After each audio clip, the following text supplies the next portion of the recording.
નમસ્કાર મિત્રો, ફાઇલ હેન્ડલિંગમાં આપણે નેક્સ્ટ ફંક્શન આપણે વન બાય વન બધા જોવાના છીએ. આઈ હોપ તમને ફાઇલના મોડ બધા યાદ હશે. જો તમે નથી જોયો આ વિડીયો સ્ટાર્ટિંગનો ફાઇલ હેન્ડલિંગનો, તો ઉપર આઈ બટનમાં તમને અહીંયા જોવા મળશે.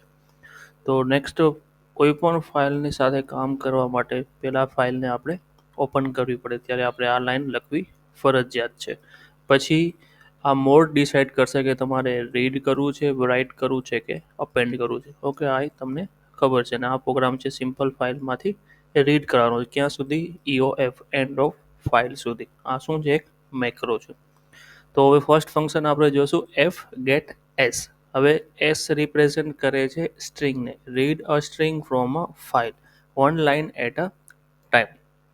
હવે રીડ કરવું છે તો પહેલેથી ફાઇલ બનેલી હોવી જોઈએ અને એ ફાઇલને માં કંઈક ને કંઈક હોવું જોઈએ જે રીડ કરવા માટે હોવું જોઈએ. અને આપણે એને ઓપન કરશું આર મોડમાં, મતલબ રીડ મોડમાં. એની પહેલાં આપણે ફાઇલ એકચ્યુઅલમાં છે કે નહીં એ પણ ચેક કરવું પડશે. તો ચાલો કોડમાં જ જઈએ સીધું, અને fget ફંક્શનનો યુઝ કઈ રીતે થાય છે એ જ આપણે સીધું જોશું. તો પહેલાં તો મેં ફાઇલનો પોઇન્ટર બનાવી લીધો, જેમાં data.txt નામની મારી પાસે ઓલરેડી ફાઇલ છે જ. અને કયા મોડમાં ઓપન કર્યું છે? રીડ મોડમાં. અને તો પણ હું ચેક કરાવું છે કોઈ પણ કારણોસર ફાઇલ ઓપન નથી થતી, તો હું સપોઝ અહીંયા એક્સટેન્શનમાં પ્રોબ્લેમ કરી નાખું કંઈક, તો એ ફાઇલ ઓપન થશે નહીં, એટલે કંઈક ભૂલ છે. તો હવે આપણે મતલબ આ પ્રોપર રન થાય છે. હવે આપણે ડેટા ગેટ કરવાનો છે. ડેટા ગેટ કરવો છે તો આપણે ક્યાંક સ્ટોર તો કરવો પડશે કોઈ વેરિયેબલમાં. તો મેં કેરેક્ટરનો એરે લીધો, જેમાં 100 કેરેક્ટર સ્ટોર થશે. ઓકે, પછી ફરી પાછું file not equal to null હોય તો અહીંયા શું કન્ડિશન મૂકી? નોટ ઇક્વલ ટુ નલ હોય તો જ ભાઈ આની અંદર જાજો. જો નલ હોય, ફાઇલ નલ હોય, તો આને કંઈ રન કરવાની કંઈ જરૂર છે જ નહીં. તો ફાઇલ તો નલ નથી, એની અંદર કંઈક તો છે જ. ઓકે, કેમ કે ન કરતા ઓપન થાત. તો ઇફ કન્ડિશન આ રન નથી થઈ, મતલબ કંઈક ને કંઈક એની અંદર તો છે જ, અને ફાઇલ પણ પ્રોપર કામ કરે છે. પછી વાઇલ fget ફંક્શન, એનો પહેલો પેરામીટર છે કે તમારે જે વેરિયેબલમાં એ ડેટા સ્ટોર કરવો છે તે. અને કેટલો સ્ટોર કરવો છે? તો કે 100 કેરેક્ટર. એ 100 કેરેક્ટરની એક સ્ટ્રિંગ બનશે, મતલબ હશે એટલું બધું આવી જશે. બની શકે તમારી ફાઇલની અંદર 100 કેરેક્ટર ના પણ હોય, પણ એ ક્યાં સુધી જવાની ટ્રાય કરશે? 100 કેરેક્ટર સુધી જવાની ટ્રાય કરશે. અને એને ફાઇલ ક્યાંથી મળશે? તો કે ફાઇલ નામના ઓબ્જેક્ટમાંથી. એ ફાઇલની અંદર data.txt રીડ મોડમાં ઓલરેડી ઓપન જ છે. એ પણ ક્યાં સુધી એને રીડ કરો? જ્યાં સુધી નલ થાય નહીં ત્યાં સુધી. જો હું ટેક્સ્ટ ફાઇલ તમને બતાવું, data.txt. હવે ફર્સ્ટ લાઇનમાં 100 કેરેક્ટર, 100થી વધારે કરી નાખીએ એટલે તમને આઈડિયા આવે. વર્ડ રેપ કરવા પડશે. Okay, done. હવે તો 100 કરતાં વધારે કેરેક્ટર હશે. એટ અ ટાઈમ એક જ લાઇનમાંથી કીધું છે, બરાબર? આપણે સંખ્યા વધારે ક્યાં સુધી? નલ ના થાય ત્યાં સુધી. શું કરો? STR ને પ્રિન્ટ કરી નાખો, કેમ કે હવે તો STR સ્ટ્રિંગ બની ગયું છે. કેરેક્ટરનો એરે બનાવો એટલે એ સ્ટ્રિંગ બની જાય, અને એને પ્રિન્ટ કરો કોન્સોલ ઉપર, એટલે printf, અને ફાઇલને પછી ક્લોઝ કરી નાખો. તો ચાલો રન કરીને જોઈએ 100 કેરેક્ટર ડિસ્પ્લે થાય છે કે એનાથી વધારે. હવે એકચ્યુઅલમાં આપણી પાસે અહીંયા કંઈ એવું છે નહીં સાધન કે આપણે એને કાઉન્ટ કરી શકીએ, પણ અહીંયા હું લાસ્ટમાં F પછી કંઈક રાખું કે જેનાથી આઈડિયા આવે આપણે કે આ લાસ્ટ કેરેક્ટર કાઉન્ટ થાય છે કે નહીં. ત્યાં લખી નાખું સ્ટોપ. જો સ્ટોપ આવે મતલબ જોઈ કે તો 100 કેરેક્ટર કાઉન્ટ થયા છે કે કેમ. તો સ્ટોપ. તો શું થઈ ગયું? એટ અ ટાઈમમાં આખી ફાઇલ જ્યાં સુધી નલ નહીં થાય ત્યાં સુધી એ તમને ડિસ્પ્લે કરાવશે. ફરીથી આપણે ડેટા હજી થોડોક વધારી દઈએ અને કોપી કરી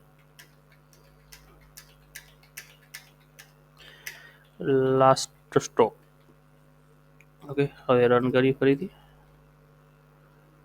ઓકે, લાસ્ટ સ્ટોપ. આખી ટેક્સ્ટ ફાઇલ તમને રીડ થાય છે. તો આ શું કહે છે? Read a string from file one line at a time. હવે આ વાઇલ લૂપની અંદર હતું, અને જ્યાં સુધી નલ ના થાય ત્યાં સુધી આપણે રીડ કરાવતા ગયા. બટ એટ અ ટાઈમ એકવારમાં એ કેટલા કેરેક્ટર યુઝ કરે છે? એ 100 કેરેક્ટર રીડ કરે છે. પછી નેક્સ્ટ વારો પાછો બીજી વાર આવે ત્યારે બીજા 100, પછી ત્રીજા 100, એવી રીતના કરતાં કરતાં કરતાં એ બધા બફરમાં એક જગ્યાએ સ્ટોર કરશે અને અહીંયા પ્રિન્ટ કરી નાખશે. આપણે કોઈ ડેટાબેઝમાં સ્ટોર નથી થતું. ઓકે, તો આ તો F gets function I hope તમને સમજાવવાનું હશે. ફરીથી આપણે પ્રોગ્રામને કરી ફાઇલને ઓપન કરવા માટે એફ ઓપન ફંક્શન data.txt આપણી પાસે ઓલરેડી ફાઇલ હોવી જોઈએ. ફાઇલને આપણે રીડ મોડમાં ઓપન કર્યું છે, એકચ્યુઅલમાં ફાઇલ છે કે નહીં, ઓપન થાય એમ છે કે નહીં, એના માટે આ if condition equal to null check કરી દીધું. જો કંઈ ના હોય તો ફાઇલ ઓપન થશે ને. પછી એક વેરિયેબલ બનાવ્યું કે જેમાં 100 કેરેક્ટર સ્ટોર થાય એટલી જગ્યા આપણે રાખી એટ અ ટાઈમ. પછી ફાઇલમાં જો નલ હોય, કંઈ હોય જ નહીં, તો કંઈ કામ કરવાની કંઈ જરૂર નથી. જો અંદર જાય છે મતલબ એની અંદર કંઈક છે, તો વાઇલ લૂપ એટલા માટે કે આપણે જ્યાં સુધી નલ ના થાય ત્યાં સુધી એ બધું રીડ કરે. અધરવાઇઝ શું થાય, એટ અ ટાઈમ એક જ લાઈન, આને હું બહાર રાખી દઉં તો એટ અ ટાઈમ એક જ વસ્તુ તમને એક જ લાઈન રીડ કરીને આપશે. તો ફર્સ્ટમાં ક્યાં સ્ટોર કરવું છે, એમાં એસટીઆર છે એક કેરેક્ટરનો એરે છે. પછી કેટલા કેરેક્ટર, તો એટ અ ટાઈમ 100 કેરેક્ટર. અને ક્યાંથી મળશે, કઈ ફાઇલમાંથી, તો કે આ ફાઇલ નામના ઓબ્જેક્ટમાં, ત્યાં સ્ટ્રક્ચરનો ઓબ્જેક્ટ છે, બરાબર, સ્ટ્રક્ચરનો વેરિયેબલ. અને પછી એસટીઆરમાં એ સ્ટોર થતું જશે અને પછી એસટીઆર આપણે પ્રિન્ટએફથી પ્રિન્ટ કરાવી નાખ્યું. સેમ, સાવ ઇઝી છે. અને પછી આ પ્રિન્ટ. ઓકે, તો આઈ હોપ તમને એફ ગેટ્સ મતલબ એફ ગેટ સ્ટ્રિંગ મતલબ એસ શું મિનિંગ છે સ્ટ્રિંગ, એ તમને ફંક્શન સમજાવવાનું હશે. નેક્સ્ટ ફંક્શન આપણે જોઈએ તો શું છે,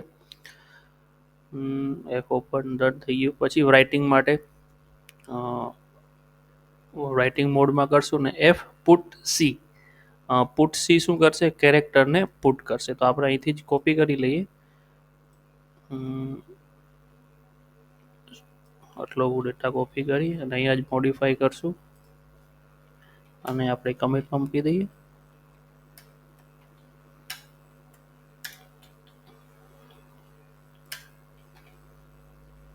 ઓકે, ફાઇલ આપણી પાસે ઓલરેડી છે જ. તો ઇફ નોટ નલ તો શું કરો, પુટ સી એ કેરેક્ટર પુટ કરો ક્યાં, ફાઇલ નામના ઓબ્જેક્ટમાં જે છે તે. અને આપણે ક્યાં મોડમાં ઓપન ઓપન કરવું પડશે ને, ડબલ્યુ મોડમાં, કેમ કે હવે આપણે રીડ નથી કરાવવું, રાઇટ કરાવવું. તો આને રન કરીશ તો શું કરશે રાઇટ મોડ, કે પહેલાંનું જે કંઈ પણ હશે એ બધું ડિલીટ કરી નાખશે અને નવું જે એ કેરેક્ટર છે એ સ્ટોર થઈ જશે. અને રન કરી. ઓકે, આઉટપુટમાં કંઈ નહીં આવે કેમ કે આપણે રીડ નથી કરતા. તો મેન્યુઅલી જઈ ડેટા ફાઇલમાં જાય અને આગળનું બધું જતું રહ્યું અને એક જ કેરેક્ટર એ સ્ટોર થઈ ગયું. તો આ ફંક્શન હતું એફ પુટ સી. નેક્સ્ટ છે એફ પુટ એસ, જે કરશે સ્ટ્રિંગને રાઇટ. તો ખાલી એટલો જ ફરક છે, આને ચેન્જ કરી નાખશું આપણે. એફ પુટ એસ સી લખ્યું છે ત્યાં શું કરી નાખશું, એસ કરી નાખશું. ને અહીંયા આપણે લખશું સ્ટ્રિંગ.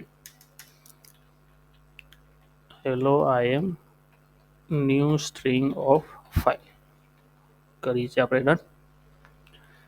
હવે મેન્યુઅલી ચેક કરીએ ફાઇલમાં તો તમે જોવો છો કે hello I am new string of file text ફાઇલમાં આપણે સ્ટોર થઈ ગયું છે. એફ પુટ સી કરતું હતું કેરેક્ટર અને એફ પુટ એસ સ્ટોર કરે છે, રાઇટ કરે છે સ્ટ્રિંગ. આઈ હોપ તમને ડિફરન્સ બંનેનો સમજાઈ ગયો હશે. નેક્સ્ટ છે F printf, write a formatted output for a file similar to print F.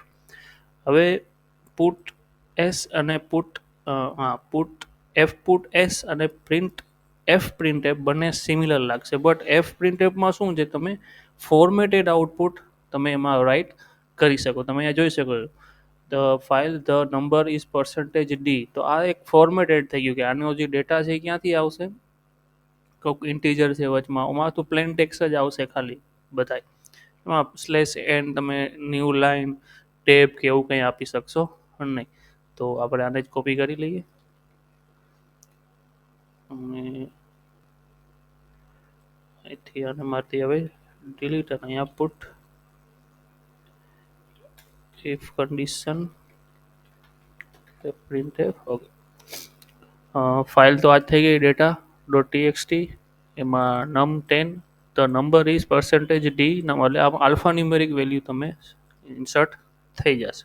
અને રન કરીએ, બરાબર. અને ફરીથી ફાઇલ પાસે જશું. તો હવે તમે જો આલ્ફા ન્યુમેરિક છે, જ્યારે એફ પુટ એસ છે એ શું કરશે, ખાલી સ્ટ્રિંગને જ સ્ટોર કરશે. આમાં તમે ફોર્મેટેડ બધી વસ્તુ કરી શકશો. જેમ કે અહીંયા હું હવે /n કરી અને %d કરીને પાછા લખી નાખું 10, તો આ શું કરશે, /n કરીને નેક્સ્ટ લાઇનમાં જઈ અને 10 ને સ્ટોર કરશે, બરાબર.